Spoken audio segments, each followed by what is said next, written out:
Ok. Peut-être, Jean-Charles, tu veux continuer? Du coup, on va enchaîner sur le prochain point, donc qui est un point important, qui est celui de la présentation du module superviseur de CIDES-UNES Évaluation. Donc, c'est un module qui sera disponible en juillet dans des conditions normales, on va dire, pour une utilisation au moment des premières épreuves en août. Mais c'est un outil qu'on va vous permettre de découvrir en tant que référent UNES pour les référents UNES dès le mois de juin. Donc, je rappelle l'usage du module. Donc, son positionnement, c'est donc au moment des épreuves, lors du passage des épreuves. Donc, ce module permet la supervision de l'épreuve par les gestionnaires. Donc, quels sont les profils d'utilisateurs qui peuvent accéder au module superviseur? Donc, dans le module superviseur, on a 4 rôles disponibles. On a tout d'abord un rôle de scolarité qui dispose donc de tous les droits de gestion donc sur les examens. On a un second rôle qui est le rôle surveillant qui lui dispose de droits réduits par rapport au rôle scolarité. Ensuite, on a un rôle enseignant qui dispose d'un droit particulier supplémentaire qui est la possibilité d'afficher le contenu de l'examen. Donc, il peut voir en gros le format, il peut voir les questions de l'examen. Et puis, on a un rôle qui dispose en fait de l'ensemble des rôles et même de droits supplémentaires qui lui permettent de gérer les épreuves à intégrer au module superviseur. Et donc, ce rôle, c'est le rôle administrateur. Quelles sont les fonctionnalités disponibles dans le module superviseur? Donc, le module superviseur, il permet à la fois la gestion, mais aussi le suivi de l'examen au moment de son passage par les étudiants. Donc, on a un ensemble de fonctionnalités autour de la gestion de l'examen, avec en particulier la possibilité de modifier la date de début et la date de fin de l'examen. On a une partie autour de la gestion du code d'accès, donc avec la possibilité d'envoyer le code d'accès directement sur les tablettes des étudiants ou de modifier donc le code d'accès. On a une partie autour de la gestion et du suivi des étudiants inscrits, donc avec des fonctionnalités autour de l'émargement d'entrée et de sortie, en sachant que ces fonctionnalités d'émargement d'entrée et de sortie, ce sont des fonctionnalités qui sont optionnelles. On n'est pas obligé d'utiliser l'émargement disponible dans le superviseur, mais c'est une possibilité qui est offerte. On a aussi toute une partie autour de la partie d'inscription d'étudiants qui n'auraient pas été préinscrits lors de la création de l'épreuve.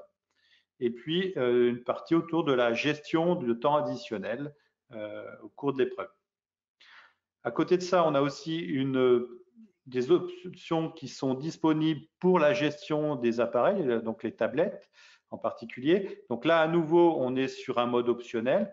Donc, il y a des fonctionnalités qui permettent d'identifier les tablettes et de gérer la distribution et les changements de tablettes.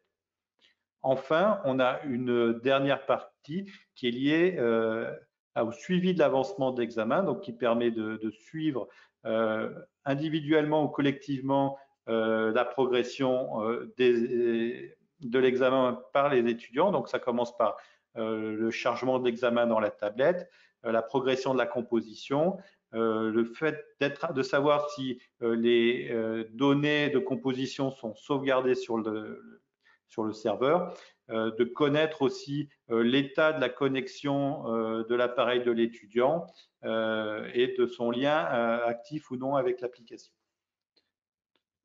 Donc voilà, un ensemble de fonctionnalités autour donc, de la gestion et du suivi. L'adresse donc de connexion, qui sera donc là aussi l'adresse définitive, ça sera évaluation.unes.fr, donc /player. Donc, cette adresse sera active à partir de la semaine 24 pour des tests et donc sera disponible pour l'ensemble des référents UNES. Donc, la connexion se fera avec vos identifiants universitaires habituels en commençant par sélectionner votre université. donc à partir du 24 pour les référents UNES. Donc, on va vous montrer je vais basculer sur une démonstration donc, qui a été réalisée par Luz Maria Priego, que je remercie, et qui est donc la chef de projet donc, de CIDES UNES Évaluation. Une fois connecté à l'application Player, il est affiché votre nom et prénom ainsi que les rôles dans lesquels vous êtes logué à l'application Player. Vous pouvez toujours à tout moment vous déconnecter en cliquant sur les boutons de connexion. Il est affiché un tableau pour sélectionner l'examen à analyser ou à faire le monitoring. Il est affiché plusieurs informations comme l'université, le nom de l'examen, la salle dans laquelle l'examen va être joué, et à l'application Player, il est affiché votre nom et prénom ainsi que les rôles dans lesquels vous êtes logué à l'application Player. Vous pouvez toujours à tout moment vous déconnecter en cliquant sur les boutons de connexion. Il est affiché un tableau pour sélectionner l'examen à analyser ou à faire le monitoring. Il est affiché plusieurs informations comme l'université, le nom de l'examen, la salle dans laquelle l'examen va être joué, la date et l'heure de début de l'examen, ainsi que la date et fin de l'examen.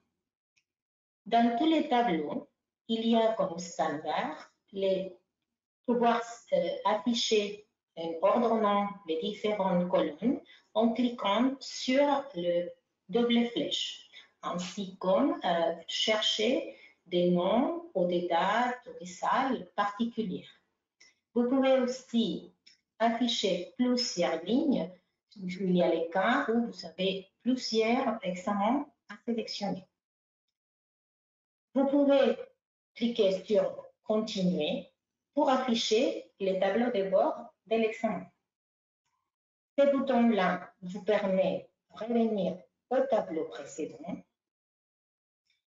Vous avez ici le nom long de l'examen, la date à nouveau de l'épreuve, avec l'heure de début et de fin, et la durée de l'examen. Dans le dashboard, vous avez aussi les options de gestion des étudiants, gestion des appareils, le code de l'enseignant, la visualisation de l'avancement des étudiants et la gestion des paramètres. Dans la gestion des étudiants, vous avez tout d'abord la possibilité de faire l'émergement d'entrée. Il est affiché une option pour émerger tous les étudiants, que ça devient utile, par exemple, dans les examens qui sont passés en virtuel, ou sinon de les faire un par un, que ça doit être en présentiel. Vous avez ces boutons-là qui vous permettent d'actualiser la page. Et tout à haut, vous savez combien des étudiants sont présents, combien des étudiants sont absents et les statuts de la salle dans laquelle se déroule ces étudiants-là sont groupés. L'information des étudiants, son numéro, son nom, le prénom, les sièges s'il y a lieu et l'appareil s'il était assigné, s'il a lieu. Vous pouvez cliquer pour vérifier que cet étudiant est bien présent. Vous pouvez le confirmer. Et d'une autre façon aussi pour la suite des étudiants.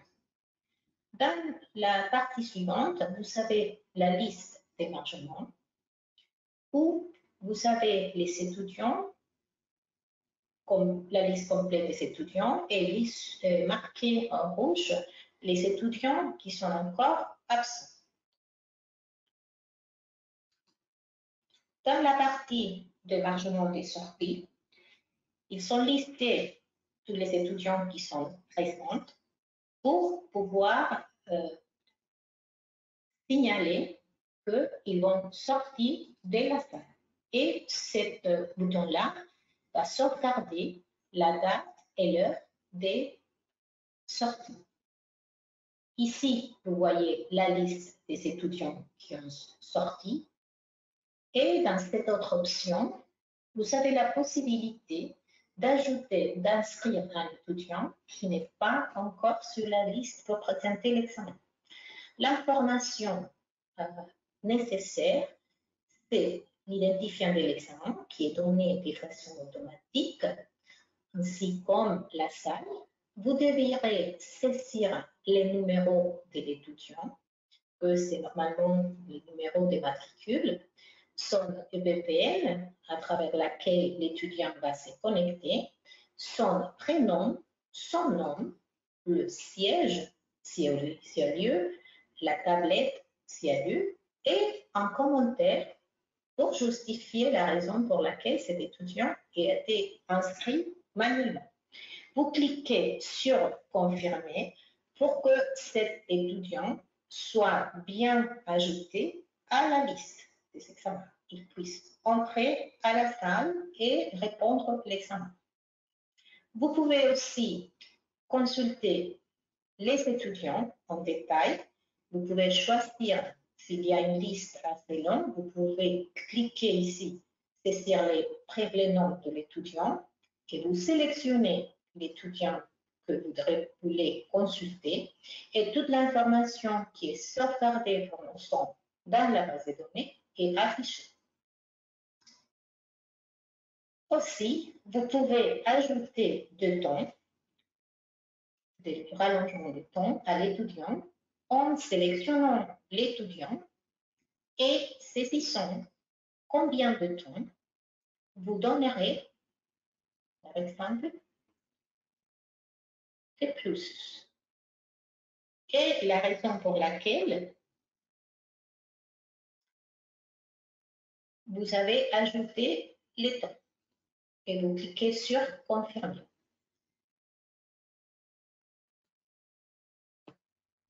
On revient au dashboard et on va passer à la gestion des appareils où il est affiché à nouveau l'étudiant, dans ce cas-là, l'étudiant qui est présent. Et nous avons la possibilité de remplacer l'appareil de l'étudiant ou de bloquer ou sécuriser l'étudiant. Dans la partie de remplacement de l'appareil, on doit sélectionner l'étudiant et on saisit l'information dans laquelle on justifie les changements d'appareil. On va voir par exemple que c'est la tablette 01 et on va lui donner la tablette 02 et qu'il est dans le siège 24. On donne une explication pour laquelle on fait le changement et aussi la situation. On décrit la situation tout le temps de l'appareil. Et on confirme l'information. On peut voir ici le rapport qui sont en attente ou la liste d'applications comme celle qu'on a mis ici. Si on n'arrive pas à faire les rapports de l'étudiant, ces rapports-là seront en attente pour être finalisés après, quand la personne, la scolarité ou les surveillants auront le temps. Dans la partie de sécurité, nous avons deux options. L'option de blocage d'un étudiant ou de le débloquer. Dans l'option de blocage, il est affiché les statuts de l'étudiant. Dans ce cas-là, il n'est pas bloqué. Si on les bloque, on peut expliquer la raison pour laquelle on bloque l'étudiant, qui est la personne qui autorise et il est sauvegardé de façon automatique la date et l'heure. Et on peut confirmer pour que ce blocage soit effectué. De la même façon, s'il y a un étudiant qui est bloqué pour, par exemple, avoir saisi 3 fois le code de lancement sans réussir à entrer en application, on va pouvoir le débloquer ici. On peut le chercher par nom ou prénom et on va pouvoir le débloquer. Débloquer un étudiant et on voit que dans l'affichage de la liste, il est de déblocage, il est affiché et on peut toujours revenir en arrière et saisir la raison pour laquelle on le débloque. Maintenant, il n'y a aucun étudiant. L'étudiant qui est présent n'est plus bloqué. On revient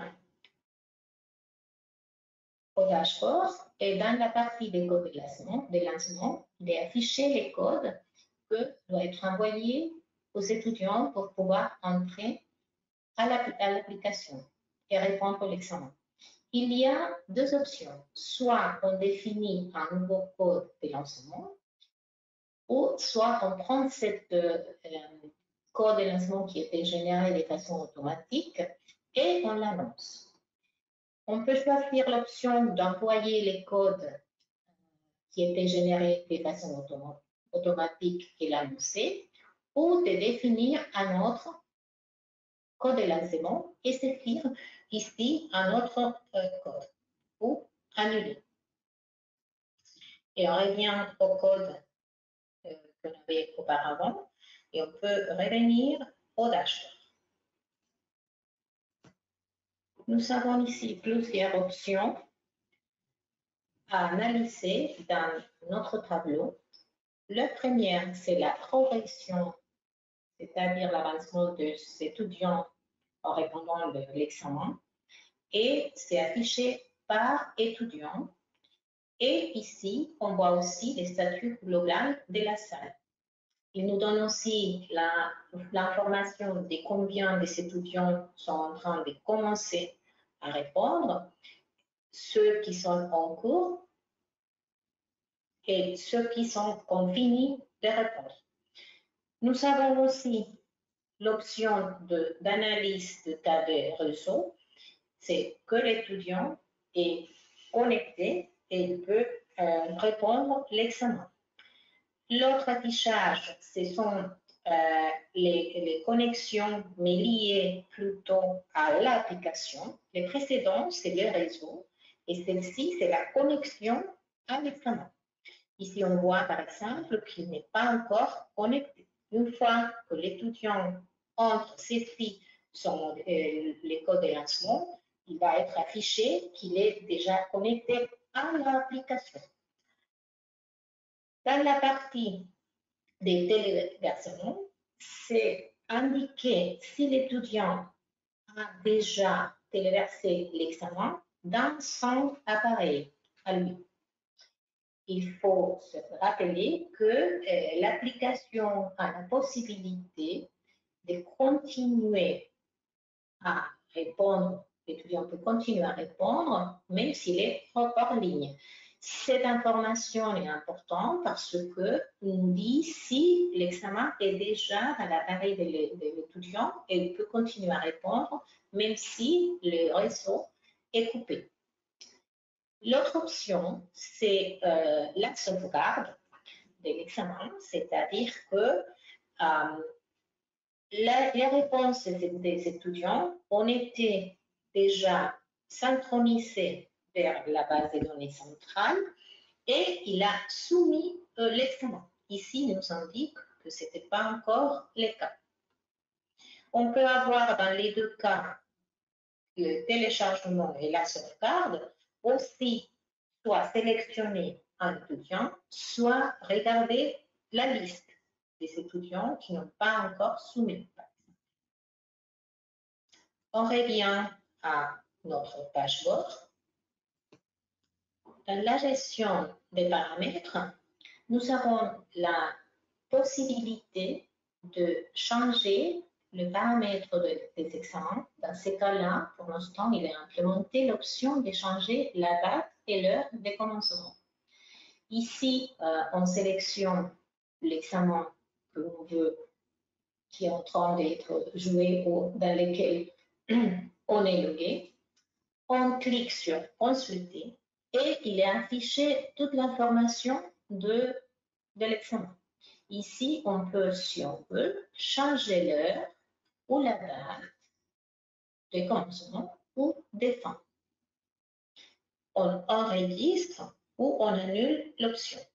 De façon automatique, cette option fera que l'examen peut être décalé pour quelques minutes ou une heure, comme l'utilisateur le souhaite. Et on revient à notre dashboard. Les autres options sont en train de construction, comme c'est la gestion des soumissions, les consignes qui vont être données en particulier pour l'examen et le suivi des déroulements. Voilà pour cette présentation du nouvel outil. Je vais donc reprendre mon diaporama. Donc, comme vous l'avez compris, la navigation se fait en deux temps. Donc, tout d'abord, quand vous connectez, vous allez avoir donc un accès à la liste des examens auxquels vous pouvez accéder. Vous allez sélectionner une épreuve, donc un examen, et ça vous donne accès donc ensuite au tableau de bord. Et en fonction de votre rôle dans l'épreuve, enfin dans l'examen, vous allez avoir plus ou moins d'options disponibles. Là, je vous présente les options disponibles autour d'un rôle de scolarité. Donc, on va avoir 5 groupes principaux de fonctionnalités. La première, elle est autour de la gestion des étudiants. Ensuite, vous avez la gestion d'appareils. À nouveau, cette gestion d'appareils est optionnelle. Il n'y a aucune obligation de gérer une flotte d'appareils. Et évidemment, quand on est sur une utilisation à distance, on ne gère pas les appareils par définition.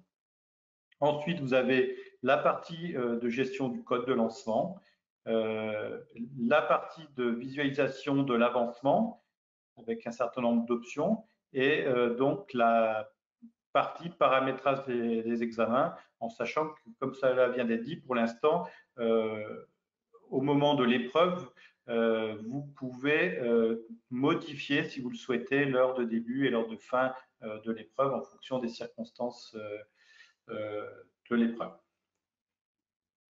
Donc, je vous propose de reprendre les différentes vues. Donc, ça, c'est la vue de… Ce document vous sera donné. Donc, avec l'ensemble des diapositives, ce document vous sera donné, sera disponible en particulier pour les référents UNES en fin de journée.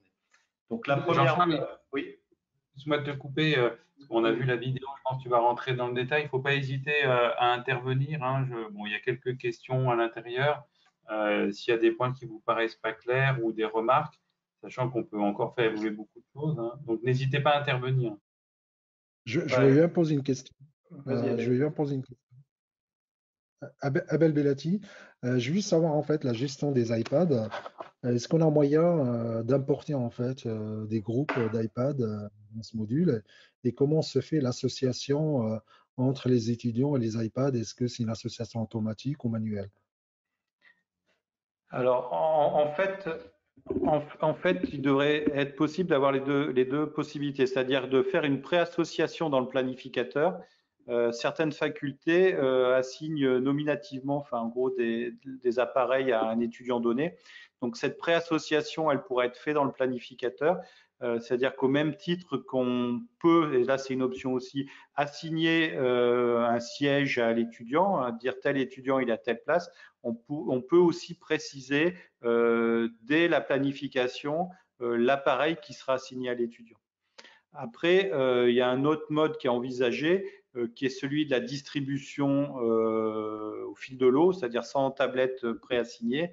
Là, ce qui serait éventuellement possible, ce serait d'avoir un système de douchette qui permettrait de saisir le code barre d'un appareil pour l'associer à l'étudiant. Donc ça se ferait au moment de la distribution. Ok, merci. Donc voilà, n'hésitez pas effectivement.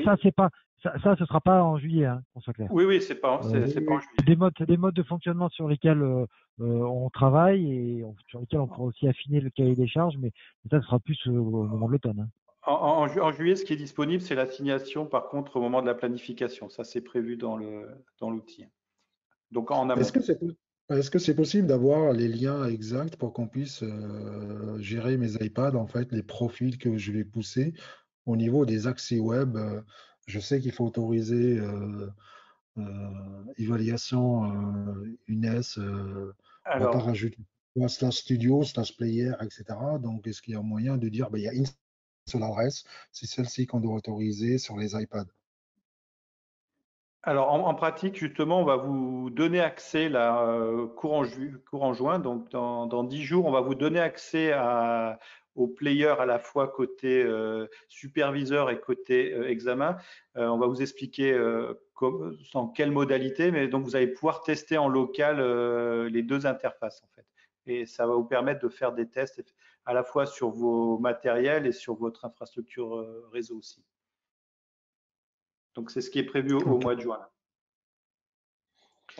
Les profs ce matin s'interrogent en fait sur les ECOS au niveau des iPads. Est-ce qu'il y a est-ce qu'il y a un problème par rapport au système OS iPad? On a des versions 9 jusqu'à la version 14. Est-ce que les ECOS sur certains iPads ne vont pas fonctionner? Est-ce que vous avez fait des tests? Alors, pour l'instant, ce qui est prévu, c'est de permettre la scénarisation des stations d'ECOS donc dans le studio. Hein. C'est ce qui sera disponible, enfin c'est ce qui est, oui, qui sera disponible début juillet. Donc ça c'est c'est fonctionnel, c'est de la saisie en fait. Il n'y a pas de. Après, par rapport à la question, à mon avis, il n'y a pas de spécificité Écosse. Parce qu'en fait, les Écosses, c'est quelque part, c'est un type de questionnaire comme on en a dans tous les examens. La question, c'est plus la compatibilité du player avec certaines versions d'iPad. C'est ça. Hein. Ouais, c'est ça. Ouais. Du coup, alors moi, j'ai pas tous les éléments en tête. On a fait des tests sur un certain nombre de navigateurs et de versions. Après, il faudra qu'on affine pour voir si ce que vous avez, vous, ça correspond à ce qu'on a testé. Il faudra juste qu'on vérifie ça. D'accord. Non, mais si j'ai tout ça avant août, avant juillet ou au mois de juillet, je peux faire les tests, moi. Ouais, mais courant juin, il y aura justement des épreuves tests justement à disposition. On vous donne des comptes de test et justement pour que vous puissiez jouer, tester, etc. Et nous faire des retours. Et que si vous avez une flotte de tablettes avec telle version que vous voulez vraiment utiliser, il faut qu'on voit comment est-ce qu'on peut adapter l'outil pour que ça marche aussi, quoi. Ok, merci.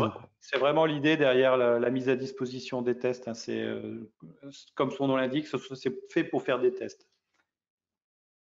Donc, oui, je vois des questions sur les Écosses là, sur c'est Cécile qui nous interroge. Oui, c'est prévu qu'on le fasse. Alors après la date, je ne sais pas quand, de dématérialiser les grilles de correction.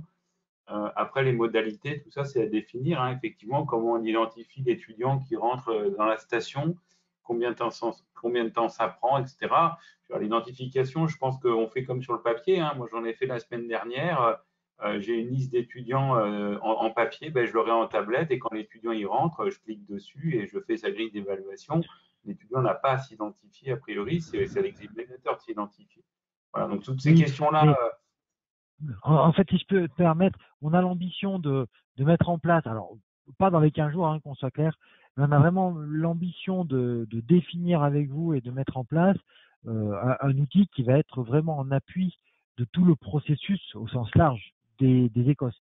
Alors là, on a déjà la brique de scénarisation, c'est déjà un gros truc, mais après, tous les éléments organisationnels autour des Écosses, qui va dans quelle salle, machin, tous ces aspects-là d'intendance, en fait, sont extrêmement lourds à gérer, lourds à organiser, et de ça va dépendre. Enfin voilà, après, in fine, l'examinateur aura la tablette avec dessus les étudiants qui devront examiner. Mais pour qu'on en arrive là, quelque part, c'est que tout le process est maîtrisé et a été configuré correctement. Donc, on a l'ambition de travailler là-dessus. Mais encore une fois, on va s'y mettre plutôt voilà, plutôt à l'automne et avec un groupe de travail qu'on constituera spécifiquement là-dessus parce que voilà, c'est à la fois c'est un processus qu'il faut que l'on invente. Les gens ne travaillent pas forcément tous pareil sur l'organisation des Écosses, donc voilà, il y a un chantier qui va s'ouvrir là-dessus. Je ne sais pas s'il y a d'autres Ok, questions. Jean-Charles, tu peux y aller, Jean-Charles, je pense. Ok, ben j'enchaîne donc sur les interfaces. Donc je vais vous refaire une présentation des différentes interfaces, hein. Donc la première interface, donc c'est après connexion. Donc là on est toujours sur le superviseur. Donc en fonction donc de son rôle et de ses autorisations d'accès et de gestion des différents examens, on a par défaut la liste des examens qui va s'afficher. Donc il suffit ensuite de cliquer sur continuer pour arriver sur le dashboard qui vous a été présenté. Donc le dashboard, il présente un certain nombre d'options. Comme vous le voyez sur cet écran, il y a certaines options qui sont en construction.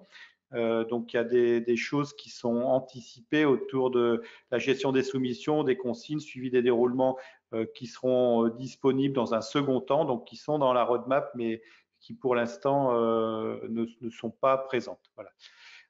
Donc, les fonctions, déjà autour de cette page d'accueil, du dashboard, vous avez déjà d'emblée, en bas de page, un outil de synthèse, de supervision qui vous permet de savoir quels sont le nombre d'étudiants qui ont émergé donc sur l'ensemble des étudiants inscrits. Là, par exemple, on a un étudiant sur 3 qui a émergé. Le nombre d'étudiants qui ont lancé, donc affiché en gros la copie, qui ont affiché la copie de l'épreuve. La progression globale, c'est la progression de la réalisation des questions sur l'ensemble des étudiants qui sont inscrits. Et puis, donc la soumission, le nombre d'étudiants qui ont soumis leur copie par rapport au nombre d'étudiants donc, qui sont présents. Donc ça, voilà. Donc d'emblée, on a un petit tableau de bord qui permet d'avoir une idée de l'état du déroulement de l'épreuve. Ensuite, Jean-Charles, oui, juste une question, s'il te oui, plaît. oui. Quand on rentre dans le superviseur, on voit la liste des examens, mais on ne voit pas le bouton création. C'est normal? Oui, parce qu'en fait, c'est l'aspect modulaire de l'outil qui veut ça. Le superviseur, c'est vraiment fait pour superviser. Donc, on a quelques possibilités de modification. On va voir qu'on peut modifier l'heure de départ, l'heure de fin. On peut inscrire des étudiants qui n'auraient pas été inscrits. Mais l'idée, c'est que l'épreuve, elle soit préparée en amont dans le planificateur. Ok, Donc, d'accord. voilà, donc c'est effectivement, vous aviez l'habitude d'un outil qui était où on faisait tout au même endroit. Ici, l'idée, c'est de pouvoir avoir des options qui sont liées à des rôles et des moments de la vie d'une épreuve, en fait. Ok, merci. Vous allez retrouver dans l'outil un tableau de bord qui est synthétique, qui sera dans suivi de déroulement, qui reprendra en fait l'intégralité des informations, un peu comme vous aviez l'habitude de la voir. Mais on a aussi la possibilité, par exemple, en fonction des rôles, de n'être que dans la gestion d'appareils. Je suis chargé de changer les appareils, donc je peux rester là-dedans. Je fais l'émargement, je vais aller dans la gestion d'étudiants, dans la partie émargement. Donc en fait, il y a à la fois une vue synthétique, mais il y a la possibilité d'être dans l'hyperspécialisation. On voit que dans une épreuve, il y a beaucoup d'étapes qui sont à faire. Il y a l'émargement des étudiants, la distribution des tablettes. En sortie, donc il y a la récupération des tablettes. Pendant l'épreuve, il y a éventuellement des changements de tablettes. En gros, il y a des menus dédiés, des options dédiées en fonction du rôle des intervenants et de l'action qu'ils doivent réaliser. Donc ça peut être un peu déroutant parce qu'on peut se dire mais pourquoi il y a toutes ces options? En fait, c'est dans ce sens-là qu'il faut les comprendre. C'est que en fonction du rôle et du moment de l'épreuve, on va être plutôt dans une partie des menus ou dans une autre. Et puis ceux qui ont la vision globale, eux, seront plus dans le suivi du déroulement, dans des visions panoramiques, voire en lien avec le chat éventuellement. Donc, dans la barre droite, je vais commencer par ça. Dans la barre droite en bas, vous avez donc un chat qui est disponible. Hop, j'arrive à enchaîner ma diapo. Voilà, donc le chat, ça c'est une nouveauté du nouveau CIDES. Hein. Vous avez la possibilité d'échanger des messages avec des étudiants, donc avec des étudiants inscrits, donc individuellement. Et vous pouvez aussi échanger avec des surveillants, enfin d'autres gestionnaires. Donc il y a à la fois un menu étudiant et un menu surveillant. Donc ça permet donc d'échanger tout simplement au sein de l'outil sans avoir besoin forcément d'utiliser WhatsApp ou autre chose à côté entre surveillants. Et puis de leur côté, les étudiants, eux, ont aussi la possibilité d'envoyer des messages donc pour signaler des incidents. Donc voilà, donc il y a une partie communication à la fois vers les étudiants et puis entre les surveillants au sens large qui est disponible directement dans l'outil. Donc ça, c'était un premier point. Ensuite, on va décrire les différents menus. Donc il y a le menu de gestion d'étudiants. Donc ce menu, il permet de faire l'émargement d'entrée, donc d'avoir ensuite la liste d'émargement, de faire l'émargement de sortie et ensuite donc d'avoir la liste d'émargement de sortie. Il permet aussi d'inscrire un étudiant qui aurait été oublié tout simplement, directement dans le superviseur et puis d'accéder aux détails des informations d'un étudiant qui est inscrit. Et enfin, ce menu permet de gérer le temps additionnel. Donc, à droite, vous allez avoir… Alors, je suis désolé, j'ai une fenêtre qui s'est ouverte. Voilà, donc sur la barre de droite, vous allez avoir, sur la partie droite de l'écran, vous allez avoir systématiquement des icônes qui vous permettent donc de naviguer dans les différentes sous-fonctions du menu. Donc la première icône en haut, donc c'est celle pour l'émargement. Donc on a par défaut la liste des étudiants donc qui sont inscrits avec leur nom, leur prénom. On a, si jamais c'est utilisé, le siège assigné. Et de la même façon, si une tablette ou un appareil est assigné, on peut le voir ici. Simplement, donc, pour faire l'émargement d'entrée, il suffit de cliquer ici sur le petit bouton et on passe en gros à présent. Ensuite, on a donc là, quand je modifie donc le statut, on me demande de confirmer. Ça, c'est pour la première option. Ensuite, donc, quand je vais sur à droite dans l'icône suivante, on a donc la liste d'émargement d'entrée où je vais retrouver ici donc en blanc les étudiants donc qui ont émargé, qui sont présents, et en dessous donc en rouge un troisième étudiant donc qui n'est pas présent. Donc on a la liste, l'état, on va dire, de l'émargement en temps réel. Ensuite, donc l'émargement de sortie, c'est le même principe. On a la liste des étudiants présents et à droite, on va pouvoir cliquer pour faire l'émargement de sortie avec donc, comme ça a été précisé dans la vidéo, l'horaire de sortie qui sera conservé. On a ensuite donc l'icône suivante qui permet donc d'avoir la liste et l'état de l'émargement. Donc pour l'instant, mes étudiants sont toujours présents. Ensuite, on a le menu pour inscrire un étudiant. Donc, on clique dessus et on a un formulaire donc, qui s'affiche avec donc un certain nombre d'informations à saisir, plus ou moins optionnelles. Donc, le numéro, le PPN, le prénom, le nom, le siège, la tablette, les commentaires, en sachant que là, on est sur une version préliminaire et que les possibilités de retrouver ou d'identifier vos utilisateurs seront améliorés. Donc, quand on a saisi les informations utiles, on confirme et donc l'étudiant peut désormais accéder à l'épreuve. Ensuite, on a un menu donc, qui permet de consulter les informations des étudiants. Donc, on a la liste des étudiants inscrits qui s'affiche. On va cliquer donc sur l'étudiant, ensuite sur consulter et on va avoir donc ces informations d'afficher.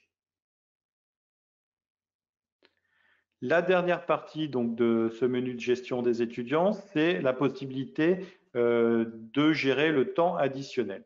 Donc, à nouveau, on a la liste des étudiants inscrits à l'examen. On a la possibilité soit de sélectionner un étudiant et on va avoir en dessous donc, le formulaire de saisie du temps additionnel qui va s'afficher. Donc, on peut choisir soit une durée supplémentaire en heures ou en minutes ou associer les deux. Et aussi, donc, il y a un champ qui est dédié pour justifier du temps additionnel, donc un commentaire qui va être saisi. Donc, on ajoute le temps additionnel, on ajoute un commentaire, on confirme, et donc le temps apparaîtra ensuite dans le tableau situé au-dessus. On a aussi la possibilité de sélectionner plusieurs étudiants, plusieurs utilisateurs pour ajouter du temps collectif, en tout cas en une seule passe à plusieurs utilisateurs. Voilà pour le menu gestion d'étudiants. Le second menu, donc c'est la gestion d'appareils. Donc à nouveau, c'est optionnel. Ce menu, il va nous permettre de gérer le remplacement des appareils. Et puis, il y a une partie sécurisation qui permet de bloquer ou de débloquer des tablettes qui auraient été bloquées automatiquement. Comme ça a été expliqué tout à l'heure, s'il y a un nombre de tentatives de saisie de code qui dépasse à une certaine limite, la tablette peut être bloquée. Si l'étudiant Votre appel a été mis en attente. Si l'étudiant change de navigateur ou de tablette pendant l'épreuve aussi, il peut être bloqué automatiquement. Donc, on a la possibilité après de débloquer l'étudiant si jamais cela est légitime. Donc, toujours à droite, on va avoir deux petites icônes en tant que sous-menu de la gestion des appareils. Donc, la première icône, c'est celle qui permet de gérer le remplacement d'appareils. Donc, avec un sous-menu qui est un menu rapport. Donc, on va avoir par défaut la liste des appareils utilisés qui sont affichés. On va pouvoir sélectionner un appareil à remplacer. On va confirmer et là, on va pouvoir donc avoir des champs descriptifs qui nous permettent on a la référence de l'appareil initial et on va pouvoir saisir le code ou la référence de l'appareil remplacé. Et puis, on va avoir à nouveau des champs pour justifier ou expliquer donc le contexte du remplacement. Donc, explication détaillée du contexte et situation de la panne. Donc, ça, c'est des informations qui seront après utilisables par la DSI pour comprendre un petit peu ce qui a ce qui a été la cause du remplacement, en tout cas la situation. Donc, quand on valide, le ticket va soit dans rapport en attente si les informations n'ont pas été totalement décrites, donc là on n'en a pas, soit si toutes les informations de remplacement sont bien saisies, le ticket va partir dans liste de remplacement et donc là on aura la liste complète des interventions au cours de l'examen. Deuxième partie du menu gestion d'appareils, donc c'est la partie autour de la sécurisation et du blocage des appareils. Donc, une fois de plus, vous pourriez vouloir bloquer un appareil, donc vous pourriez le faire ici, mais c'est aussi la possibilité de débloquer des appareils qui auraient été jugés ayant eu un comportement, on va dire, suspicieux par le système. Une fois de plus, changer de navigateur, changer d'ordinateur, il y aurait un blocage du système. Mais si vous avez l'information que c'est légitime, vous pouvez débloquer un appareil. Donc, ici, sur le premier menu, on a bloqué. Donc, on a la liste des appareils non bloqués par défaut. Donc, ça vous permet de savoir quels sont les appareils autorisés. Ensuite, si je veux bloquer un appareil, je vais cliquer sur à droite, vous avez un petit bouton oui, non, vous cliquez le non passe à oui, et on va avoir donc un formulaire à nouveau pour expliquer le contexte du blocage avec l'heure et donc la personne qui autorise. Donc si vous souhaitez vraiment bloquer, vous confirmez, et donc l'appareil va apparaître dans la liste suivante qui est dans le menu débloqué. Donc la liste des appareils bloqués, on voit oui ici, donc c'est qu'il est bloqué. Et à nouveau, si soit l'appareil est arrivé automatiquement parce qu'il y a eu quelque chose de suspicieux analysé par le système, soit c'est vous qui l'avez fait, mais vous pouvez débloquer l'appareil en cochant le oui pour qu'il devienne un non, donc non. Et à nouveau, vous allez avoir un formulaire pour expliquer pourquoi l'appareil a été débloqué. Donc ça c'était pour la gestion d'appareil. Ensuite, on a la gestion du code de lancement. Donc c'est le code de déverrouillage des épreuves. Donc en sous-fonctionnalité, vous allez avoir la possibilité d'annoncer le code de lancement via le chat intégré directement aux étudiants sur leur tablette. Et puis une deuxième fonctionnalité qui est simplement de définir ou redéfinir plutôt le code de lancement. Donc en pratique, lorsque vous cliquez sur gestion du code, vous allez avoir le code qui est affiché. Donc ici, on a un exemple sous les yeux. Ensuite, les deux options, donc annoncer le code de lancement et définir le code de lancement. Si on clique sur annoncer le code de lancement, on va avoir une demande de confirmation. Si vous confirmez, donc le code sera envoyé sur les tablettes des étudiants et en pratique, il leur sera affiché dans leur chat quand ils vont vouloir débuter l'épreuve. On verra tout à l'heure comment ça se passe. La deuxième option, c'est définir le code de lancement. Donc là, à nouveau, on vous demande de confirmer et on va vous proposer de saisir un nouveau code de lancement après et donc de le valider. Menu suivant, donc c'est la visualisation de l'avancement, donc avec des fonctionnalités dédiées. Donc ici, on va pouvoir avoir un accès à la progression donc de la composition des étudiants. On va avoir un état du réseau, étudiant par étudiant, savoir si leur tablette est bien connectée. On va avoir aussi la notion, non seulement ensuite par connexion, non seulement il est connecté, mais il discute avec l'application, il a commencé, il est en train de composer. Ensuite, vous allez avoir l'information de téléversement. Le téléversement, c'est le fait par l'étudiant d'avoir récupéré le sujet sur son appareil. Et puis, vous avez la dernière information qui est l'information de sauvegarde. C'est est-ce que les informations de la composition ont bien été récupérées de la tablette vers le serveur de CIDES UNES Évaluation. Donc le premier menu, toujours à droite dans la barre latérale, donc c'est le menu progression. Donc par défaut, on va voir la liste des étudiants qui va être affichée. Alors en haut de page, vous avez déjà des informations synthétiques, donc le nombre d'étudiants qui peuvent commencer, le nombre d'étudiants qui sont en cours de composition et le nombre d'étudiants donc qui ont soumis la copie, avec après une barre de progression globale qui tient compte des étudiants présents et du nombre de questions à remplir. Donc, en bas, la liste des étudiants. Vous voyez que dans la colonne progression à droite, j'ai un 0%, là, les étudiants n'ont pas commencé. Donc, cette valeur va se modifier au fil de l'épreuve.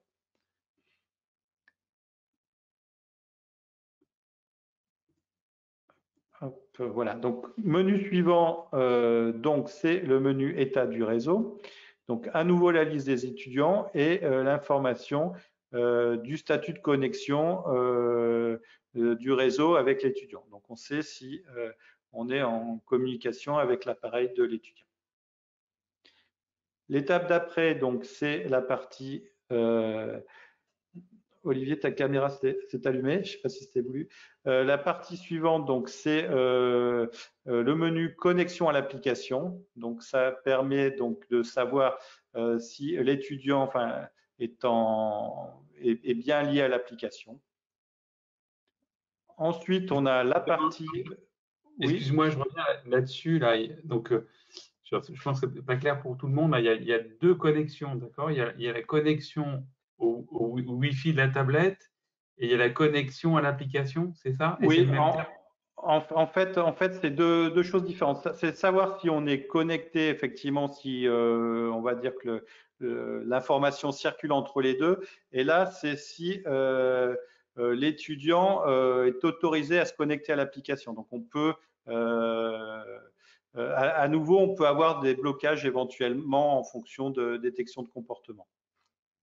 Donc, c'est deux niveaux différents. Donc, l'échange de données et l'autorisation d'être connecté à l'application et de pouvoir interagir avec. Mais on utilise le mot de connexion à chaque fois, si tu veux.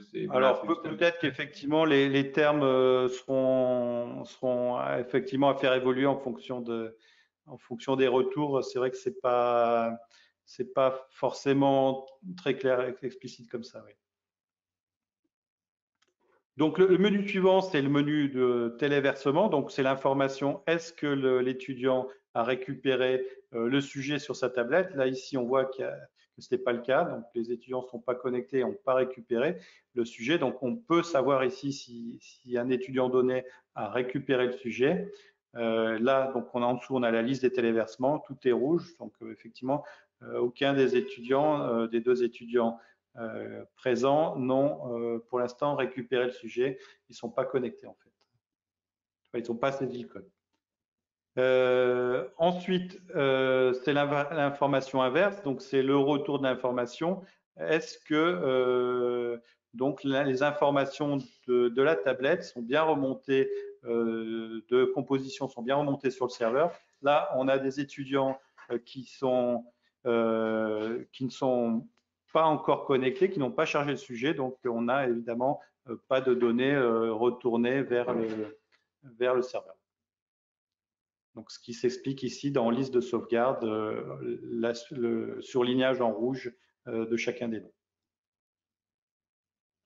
Donc ça, c'était pour la partie visualisation d'avancement. On a ensuite une dernière partie qui est la gestion de paramètres. Donc, pour l'instant, les paramètres d'une épreuve ils sont préparés dans le planificateur. Donc, il y a le module qui sera disponible au mois de juillet. Et donc, vous avez quand même la possibilité dans le superviseur de modifier la date de l'horaire de début et l'horaire de fin de l'épreuve. Donc, quand vous cliquez sur la gestion des paramètres, on va vous afficher les différentes épreuves que vous pouvez gérer. Et vous allez donc cliquer sur consulter et vous allez pouvoir ici modifier donc sur ce petit formulaire la date de début et la date de fin et enregistrer. Si je le fais pendant l'épreuve, excuse-moi Jean-Charles, si je le fais pendant l'épreuve, je rallonge l'épreuve. Oui, absolument. Voilà, oui. Là, de la même façon, c'est des choses qu'il faudra faire évoluer en faisant des besoins, mais l'idée, c'est ça. L'idée, c'est qu'on a prévu un horaire donné, mais que dans la réalité, il y a un retard pour une raison variée, et on a la possibilité de décaler, d'avancer ou d'augmenter la durée. Donc voilà, ça c'est pour la présentation générale de l'outil, donc tel qu'il va être mis à votre disposition là en test courant juin. La dernière option, c'est évidemment l'option de déconnexion. Bien penser à se déconnecter dans la mesure où voilà, il y a des données sensibles qui sont accessibles.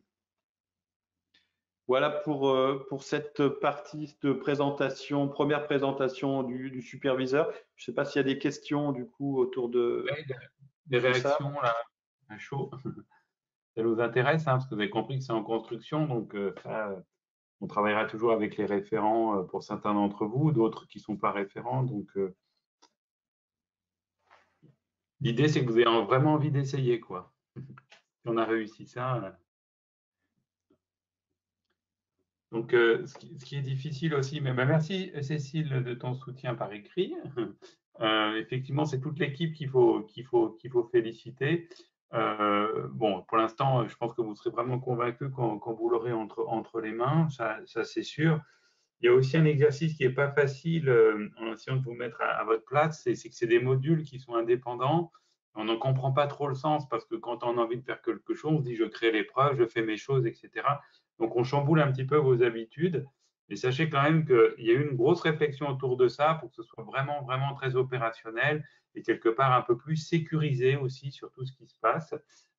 Voilà, donc on verra quand vous aurez l'ensemble des modules, la vision d'ensemble, mais voilà, on fait par petits bouts, hein, on est désolé de ça, mais c'est comme ça, on n'a pas le choix, et ça vous permet de bien comprendre la construction. Alors, je ne sais pas si quelqu'un veut intervenir ou pas. Alors, c'est vrai que du coup, toutes ces interfaces sont extrêmement dédiées à l'usage facultaire en présentiel, évidemment, avec la distribution de tablettes. En fait, pour la plupart du temps, pour des épreuves, on va dire, moins formelles que des épreuves facultaires, cette interface, il y a beaucoup d'options qui n'auront pas d'usage, hein, que ce soit l'émargement, la gestion des appareils en tête. Simplement, vous avez la possibilité d'utiliser l'outil au sein de vos process. Voilà, c'est l'idée derrière. Donc, c'est des possibilités, des options, des outils disponibles sans que pour autant ça soit bloquant. On peut se contenter de préparer son épreuve, de la suivre de façon globale sans être obligé de gérer finement les choses. Et en particulier sur les épreuves à distance, on peut ne pas aller dans le superviseur, les choses se passeront correctement. C'est vraiment en cas de problème, d'incident pour essayer de comprendre ce qui se passe. Je remercie effectivement ici à nouveau Luz Maria Priego là, qui gère ce projet, puis Anton Dolopolov qui gère tout le développement technique de cette partie superviseur et de la partie examen. Donc merci à eux. Enfin, il y a d'autres membres de l'équipe, mais en particulier eux sur cette partie. De même que je salue Adrien Delaporte pour la partie studio qui a fait un énorme travail en coordination avec Christian Boissier pour les spécifications. Donc, merci à vous.